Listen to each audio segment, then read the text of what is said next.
Emma tugged at her father's sleeve, her voice barely above a whisper. "Can you drive me to school, Dad?" Don Romano was fastening his cufflink. He paused. 3 seconds of silence stretched out like an answer of its own. "Victor will drive you," he said, not looking down. "I want you." Sophia stood on the staircase, coffee cup in hand, saying nothing, just watching. She knew her husband had never once taken his daughter to school in 7 years. Not because he didn't want to. Because wherever he showed up, that place became a little more dangerous. Don Romano looked at his daughter. Her eyes lit up, the way only a child's eyes could, the kind that hadn't yet learned to hide hope. 5 minutes, he said. "Get your bag." Maria stood in the kitchen, her hand freezing mid-motion as she wiped a plate. She didn't say a word, just smiled, the kind of smile of someone who knew exactly how much this moment mattered. The black car pulled out of the front gate at 7:15. Victor sat up front, eyes never leaving the rearview mirror. Don Romano sat beside Emma, hand resting on his knee, stiff, as though he were heading into a business meeting rather than driving his daughter to school. "Dad," Emma said, "my teacher asked what you do for work." He didn't turn his head. "What did you tell her?" "I said you own a company." A pause. Victor glanced at the mirror, then back at the road. "That's right," Don Romano said. "You said it right." The car stopped at a red light.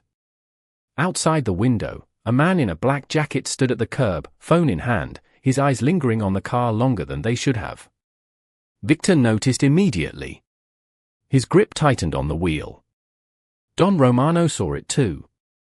He said nothing, only gave a small signal with his eyes. The light turned green. The car moved on.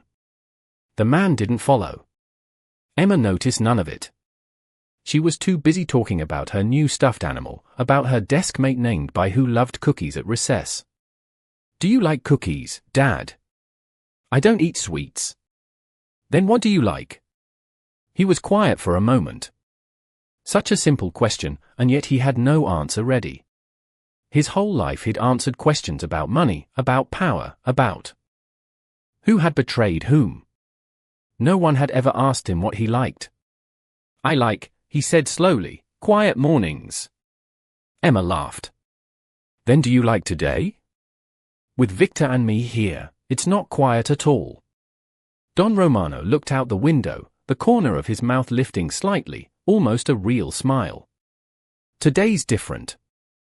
The school came into view, a tall iron gate, kids gathering in the yard, parents standing around chatting. Victor slowed the car, eyes sweeping the parking area, a habit that never switched off. A motorbike sat parked oddly near the side gate, its rider wearing a full-face helmet despite the mild weather. Victor memorized the plate number without a word, glancing once more toward Don Romano. The car stopped. Don Romano stepped out first and opened the door for his daughter, a gesture he'd never made for anyone except Sophia. Emma hopped down, backpack swinging behind her. "You don't have to walk me all the way in," she said. "My friends will ask a million questions." "I'm not afraid of questions." Still, he stopped at the gate, not crossing through. Emma turned back to look at him, understanding something beyond her 7 years. "You're afraid that if you go in, the bad stuff will follow you in too, aren't you?" Don Romano froze. No one, not even Sophia, had ever said it to him so plainly, so gently. He knelt down on one knee, level with his daughter's eyes, his large hand resting on her small shoulder. "I'll always stand outside this gate," he said, his voice deeper than usual, "so nothing bad ever gets in with you." Emma threw her arms around his neck, quick and sudden, then let go just as fast, running off into the schoolyard as if she were afraid one more second would make her cry. Don Romano stood there, watching the small figure disappear into the crowd of students. Victor stepped up beside him, voice low. "That motorbike earlier. I've already got someone checking it." "I know," Don Romano said, eyes still fixed on the school gate. "Have the car back here at 3. "I'll come myself." Victor nodded, asking nothing further.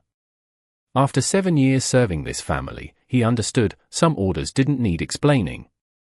On the drive home, Don Romano's phone buzzed non-stop, messages from people for whom a late call could mean real trouble. He glanced at the screen, then turned it off, tucking the phone into his inner pocket. Home first, he told Victor. The calls can wait. That evening, when Sophia asked how the day went, he said only one thing. She asked what I like. I didn't know how to answer. Sophia looked at her husband, no teasing this time, just resting her hand over his. Have you figured it out yet? I have, he said. This morning. Outside the window, streetlight spilled into the living room, and in his jacket pocket, the phone buzzed once more. This time he didn't reach for it. But tomorrow at 3 o'clock, somewhere near that school gate, a motorbike with a full-face helmet would still be waiting, and no one in the Romano household knew what day it would come back.